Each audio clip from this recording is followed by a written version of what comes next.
سیدنا فاروق اعظم رضی اللہ تعالیٰ عنہ تلوار لے کر، انس بن مالک رضی اللہ تعالیٰ عنہ روایت کرتے ہیں، تلوار لے کے گھر سے نکلے، راستے میں کسی نے پوچھا کہاں جا رہے ہو عمر؟ وہ کہتے ہیں ارید ان اقتل محمدن، میرا ارادہ ہے کہ میں محمد صلی اللہ علیہ وسلم کو جا کے قتل کر دوں، کیونکہ لوگ ہمارے آبائی دین کو چھوڑ کر اس کی ملت اور اس کے دین میں داخل ہو رہے ہیں، ہمارا دین مٹ رہا ہے۔ پوچھنے والے نے پوچھا، کہا کہ اپنے گھر کی بھی خبر لی ہے؟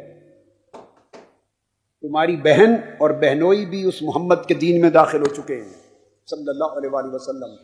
تلوار کے ساتھ واپس پلٹ گئے، گھر میں داخل ہوئے، کھڑکی کے قریب آواز سنی، آواز آ رہی تھی، دیکھا تو ان کی بہن سورہ طٰہٰ کی تلاوت کر رہی ہیں۔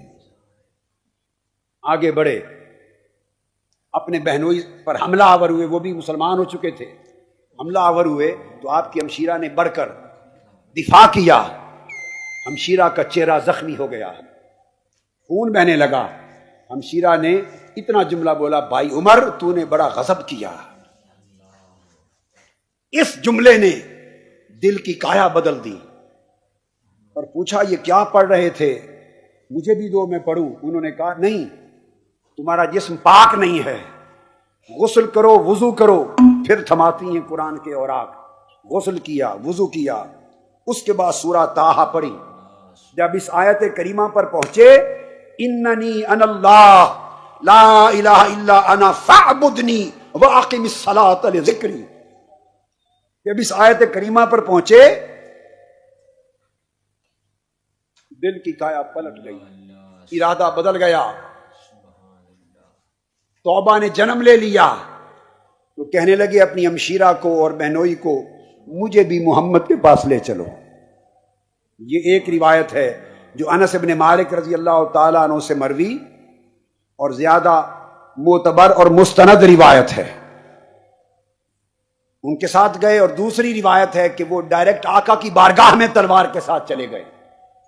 کسی صحابی نے دیکھا تو آقا علیہ السلام کو اطلاع کی، یا رسول اللہ عمر تلوار لے کے آ رہا ہے۔ فرمایا دیکھتے ہیں ارادہ کیا ہے، کیونکہ میں نے جو رب سے مانگا تھا، عمر ابن الخطاب یا عمر ابن شام، دو میں سے ایک عمر دے دے مولا۔ عمر داخل ہو گئے، تلوار ہاتھ میں ہے۔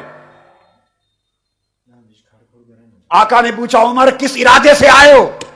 بس نگاہ جو چہرے مصطفیٰ پہ پڑی، سوال کا جواب دینے کی سخت نہ رہی، تلوار ہاتھ سے گر گئی، تلوار ہاتھ سے گر گئی۔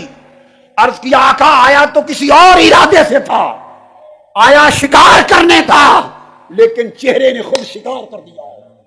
تائب ہو کر قدموں پہ گر پڑے، حضور نے کلمہ پڑھا لیا۔ جب کلمہ پڑھا تو کہنے لگے کہ آقا اب کلمہ پڑھ لیا ہے میں نے، اب عبادت بیت ارقم میں نہیں ہوگی، اخرج یا رسول اللہ۔ اب عمر قربانی دینا چاہتا ہے، اب نکلیے سینے کعبہ میں، اور برسر عام اللہ کی توحید کا نعرہ بلند کیا۔